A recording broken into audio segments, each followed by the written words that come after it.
This is one of the problem. So here what he is saying that a vapor compression refrigerator that is working between the pressure limits of 60 bar and 25 bar.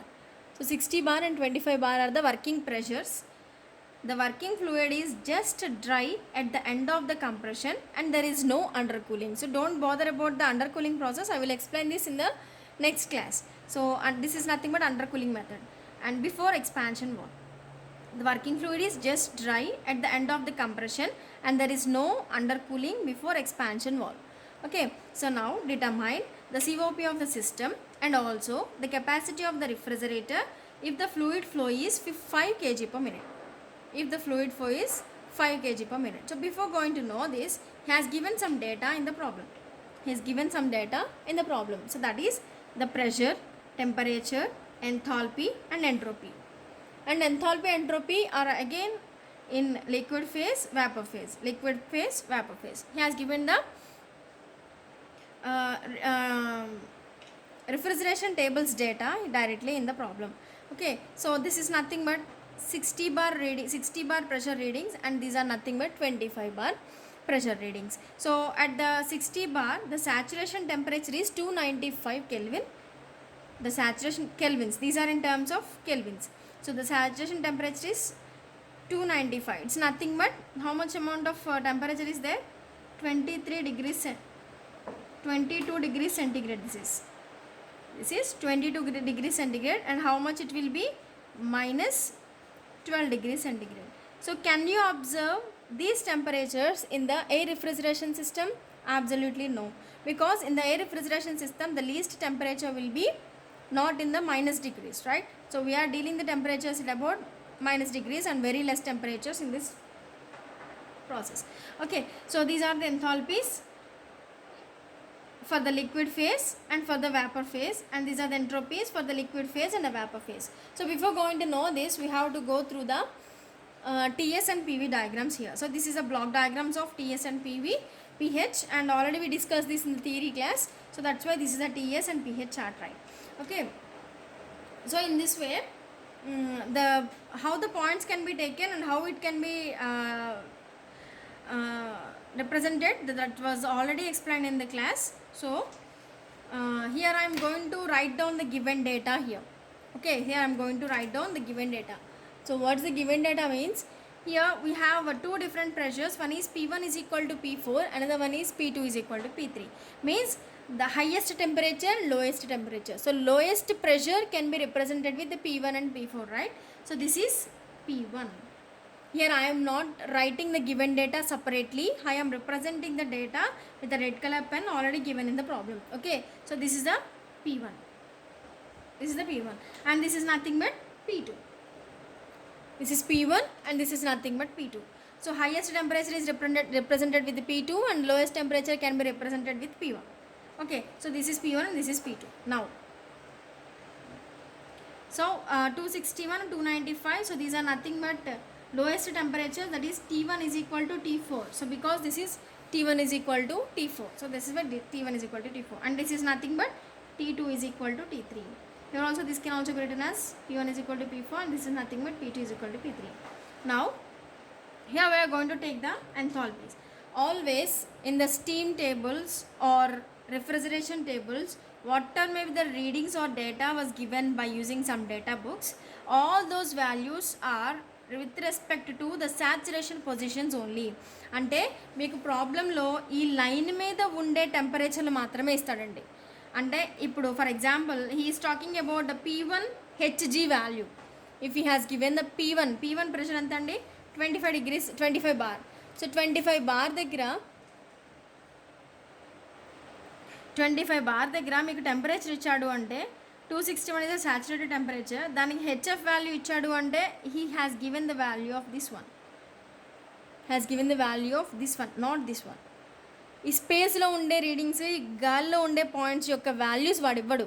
So వాడి నుంచి వాడి ఇచ్చిన data నుంచి మనం calculate చేసేది అదే. So 0.1 and 0.4, here the 0.4.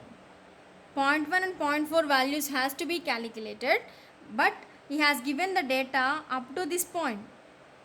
Okay, if it is 1, this will be 1 dash. if it is 1, and this will be 1 dash. So whereas this will be 4 and on the point it will be 4 dash. So here also the same point. If it is up to, this is 1 dash, and if it is here, this is 4 dash. So మనకి ఇచ్చిన points డైరెక్ట్గా 1, 4 అవుతాయండి. అలాంటివి కాకుండా మనం curve మీద ఉండే points వాడు ఇచ్చాడు అంటే వాడు ఇచ్చిన ప్రెషర్స్ వేసుకుంటాం. So now here I'm going to right the positions here. So దీన్ని 1 డాష్ అనకపోయినా పర్వాలేదు, మీరు కన్ఫ్యూజ్ అవుతారు అనుకుంటే. So this can be HF1, HG1. So this 1 dash is nothing but HG1 and this 4 dash is nothing but HF1. Okay, so directly I am going to write this. Don't get confused, don't represent the points like this. Okay, he has given the points of the respective positions. So this is nothing but HG1 and this is nothing but HF1. This is HG1 and this is HF1. Here also this is SG1 and this is SF1. I think I am clear. This is SF1 and this is SG1. Here also this is HG1 and this is HF1. Okay, so kabatti ఇప్పుడు P1 pressure దగ్గర ఇచ్చిన liquid enthalpy value lowest temperature దగ్గర ఇచ్చింది HF1 అవుతుంది, highest temperature దగ్గర ఇచ్చింది HF2 అవుతుంది. HF2నే మనం HF3 అని కూడా రాసుకోవచ్చు. HF2నే మనం HF3 అని కూడా రాసుకోవచ్చు. So same and vapour. So vapour దగ్గరికి వచ్చేసరికి 293.29 అండ్ 322.8 అన్నాడు. సో లోయెస్ట్ ప్రెషర్ దగ్గర ఉండేది HG వాల్యూ. సో ఇది HG1 అవుతుంది, ఇది HG2 అవుతుంది. ఓకే అండి. తర్వాత ఎంట్రోపీల దగ్గరికి వచ్చేసరికి ఇది SF1 because this is a enthalpy at liquid phase lowest temperature దగ్గర, కాబట్టి ఎంథాల్పీ దిస్ ఈజ్ SF1. ఇక్కడ తీసుకుంటే that is SF2 and here it is SG1 and this is SG2. Okay, so this is a given data that was represented with the red color pen here. So this is a given data. Actually you have to write down the enthalpies directly on the paper. So in the given data, the P1 is equal to P4 is equal to 25 bar and P2 is equal to P3 is equal to 60 bar, and the T1, T4, H1, Hg1, SF1, Sg1 and similarly HF2, Hg2, SF2, Sg2. So all these values can be represented directly on the paper. Okay, so here in the short form, and you have to remember the for the easy understandable of the given data, so I have written the data with the red color pen on the given problem. So now now we are going to calculate what he has asked in the problem. He is asking that COP of the cycle. He is asking that COP of the cycle. So COP can be determined with the formula H1 minus HF3 by H2 minus H1.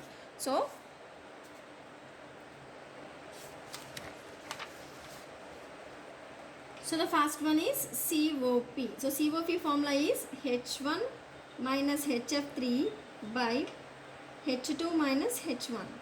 H1 minus HF3 by H2 minus H1. So in this we don't have the values of H1, H2, H4 in the problem. So H1, H2, H4, how it can be calculated? So H1 can be calculated with the formula of HF1 plus X1 into HFG1. H1 can be determined with HF1 plus X1 into HFG1. So how can we get X1? So X1 can be determined with S1 is equal to S2 relation. So H1 formula is nothing but HF1 plus X1 into HFG1. Okay, so this S1 can be determined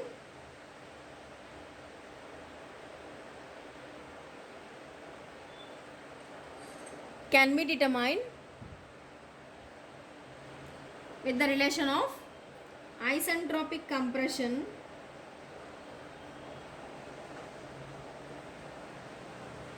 so that is S1 is equal to S2. That is S1 is equal to S2. So where S1 can be determined as SF1 plus X into SFG1.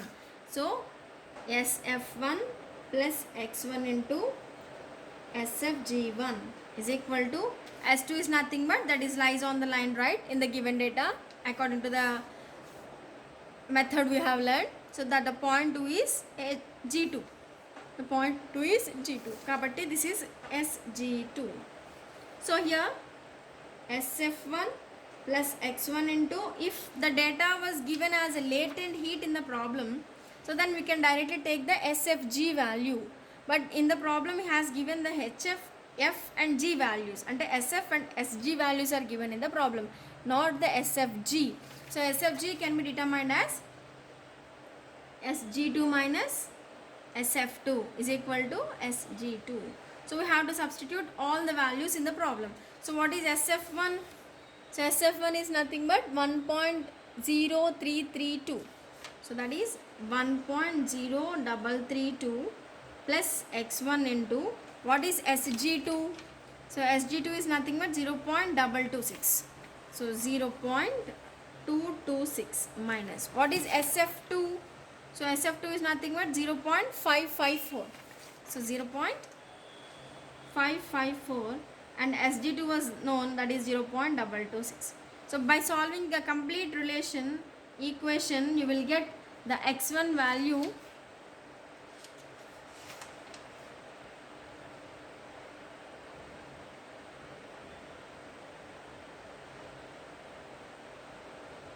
as 0.791.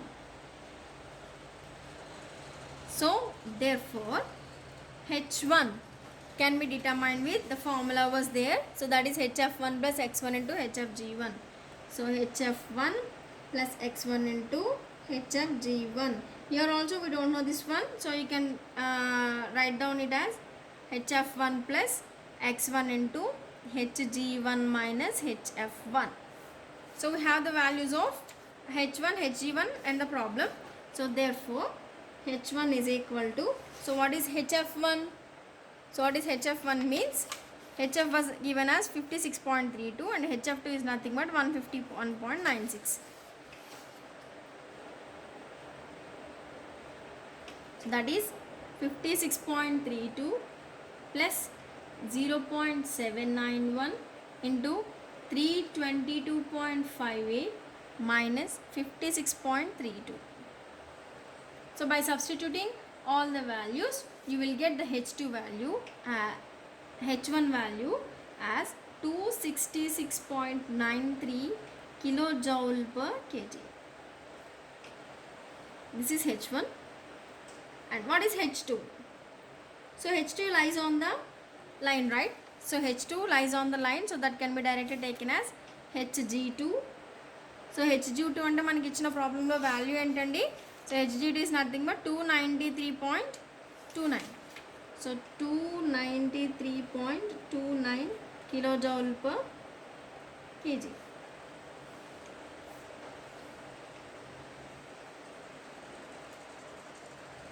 Okay, so now H1, H2 already we known. And what is HF? I mean, what is H4?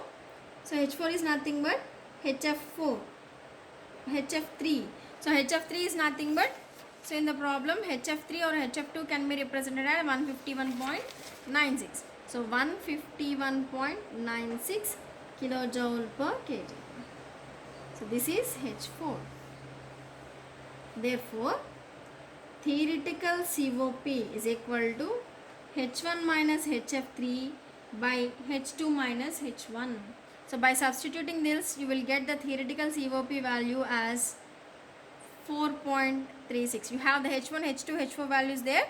So directly by substituting the values here, you will get the answer of 4.36 here. So this is about the COP calculation. So in the problem, what he has asked in the second parameter, so is the capacity of the refrigerator if the fluid flow is 5 kg per minute. So how we can calculate the capacity of the refrigerator? So capacity is nothing but how much amount of cooling can be obtained.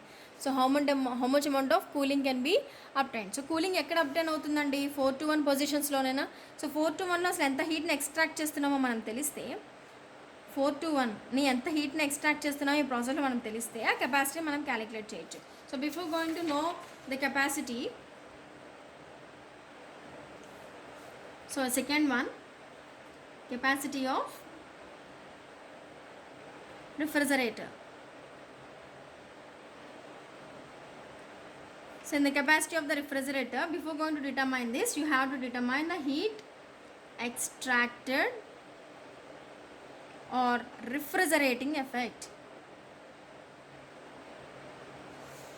or refrigerating effect occurs in evaporator, right? So refrigeration process ఎక్కడ obtain అవుతుందండి, evaporator దగ్గర, అంటే 4-to-1 ప్రాసెస్లో, అంటే 4-to-1 ప్రాసెస్లో. So I'm directly return the enthalpy changes H1 minus H4. So this can also be written as HF minus HF3. So what is H1? So H1 is nothing but 266.93.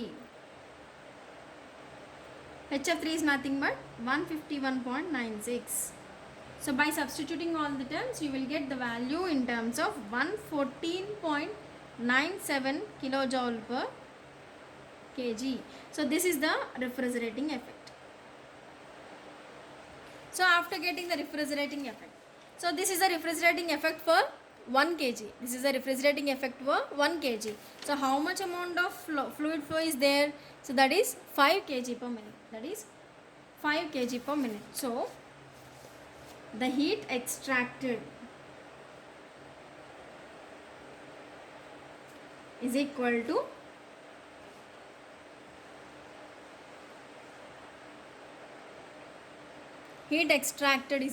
to